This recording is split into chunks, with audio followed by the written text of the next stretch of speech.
Hello everyone, welcome back to paramedical study point. I am Pooja Meena और हमारा एक series चल रही थी जनरल फिजियोलॉजी के बारे में। मैं आप लोगों को समझा रही थी।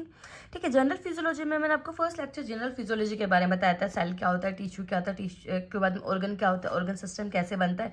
वो एक बेसिक इंट्रोडक्शन मैंने आप लोगों को जनरल फिजियोलॉजी में बताया था। और इसके अलावा इस वीडियो के अंदर हमने देखा था कि जो सेल की सेल जो होता है, सेल स्ट्रक्चर कैसे बनता है, सेल का कॉम्पोजिशन क्या होता है और सेल की जो मेम्ब्रेन होती है उसका क्या कॉम्पोजिशन होता है, वो सारी डिटेल्स मैंने आप लोगों को बताई थी। सेल स्ट्रक्चर कैसा दिखता है, सेल स्ट्रक्चर का जो कॉम्पोजिशन होता है, सेल मेम्ब्रेन का वो क्या क्या होता है, प्रोटीन्स का क्या काम होता है, वो सारी चीज़ें मैंने आप लोगों को इस वीडियो में समझा दी थी। और आज हम लोगों को समझना था न्यूक्लियस के बारे में और उसके बाद में हम लोग बात करेंगे साइटोप्लाज्म के बारे में। ठीक है, तो यहाँ पे आज मैं आप लोगों को बताने वाली हूँ न्यूक्लियस के बारे में। ठीक है, न्यूक्लियस जो है वो क्या है, ठीक है, उसके बाद में साइटोप्लाज्म का क्या होने वाला है, वो सारी चीज़ मैं आप लोगों को इसमें बताऊंगी।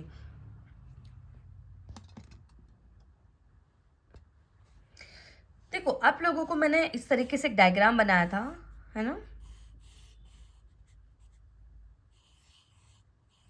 ये आप लोगों को पता है न्यूक्लियस है एंड ये साइटोप्लाज्म है और ये सेल मेम्ब्रेन थी। सेल मेम्ब्रेन को ऑलरेडी हम डिस्कशन कर चुके हैं, किससे बनी हुई थी, क्या क्या कॉम्पोजिशन होता है, हम सारा डिस्कशन कर चुके हैं और उसको हम यहाँ पे डिस्कस नहीं करने वाले हैं।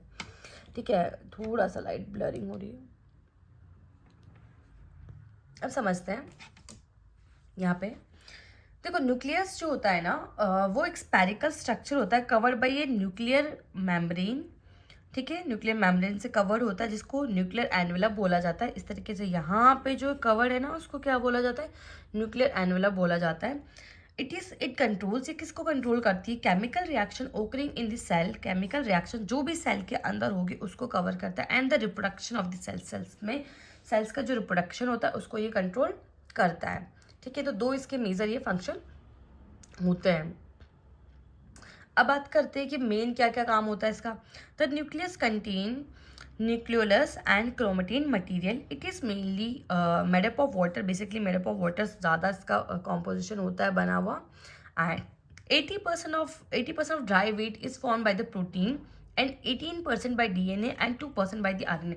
देखो, ये पूरा किस किस से बना हुआ, 70% dry weight of the protein होता है एंड 18% DNA मोलिक्यूल्स होगा और उसके अलावा जो यहाँ पे होगा हमारे पास में वो क्या होगा, 2% RNA होगा। The nucleus contain a densely stain network of DNA and protein. This is called the chromatin. देखो, क्रोमेटिन इसको बोला जाता है। आप लोगों को सेल साइकिल, सेल डिवीजन में इसी आगे फर्दर कवर करूंगी इन वीडियोस में, तो तब मैं बताऊंगी कि कैसे ये क्रोमेटिन की फॉर्मेशन होती है DNA एंड प्रोटीन से, वो हम आगे देखेंगे। तो इस वीडियो में सिर्फ इतना सा देखेंगे, इस यहाँ पे इसमें ये देखेंगे कि कैसे आप लोग इन सब चीज़ों को करने वाले हो। अब सबसे इम्पोर्टेंट न्यूक्लियस का जो स्ट्रक्चर होता है ना उसको समझते हैं, वो ज़्यादा इम्पोर्टेंट न्यूक्लियस का स्ट्रक्चर कैसे होने वाला है। The chromatin's material get organized and is readily identified as a chromosome during the cell division. Cell division में हम देखेंगे बाद में। each species has a fixed number of chromosome। जैसे ह्यूमन में कितना होता है नंबर ऑफ क्रोमोसोम, 23 तो पेयर होता है, टोटल होते हैं 46 क्रोमोसोम होता है। Human have 23 pairs of chromosomes होते हैं, 46 टोटल होते हैं। The genes are the unit of heredity. Each gene is a protein, is a portion of DNA molecule, they are present in the chromosomes. ठीक है, अब structure समझते हैं, structure कैसे क्या है। ये आपका पूरा एक मैंने आपको पूरा न्यूक्लियस बना के बता दिया है यहाँ पे। ठीक है, अब न्यूक्लियस में क्या क्या चीज़ें होती हैं। न्यूक्लियस में एक साइटोप्लाज्म होगा, इस साइड में जो एक बीच की बाउंड्री दिख रही है ना अभी, ये वाला पोर्शन साइटोप्लाज्म वाला होगा, ये वाला पोर्शन।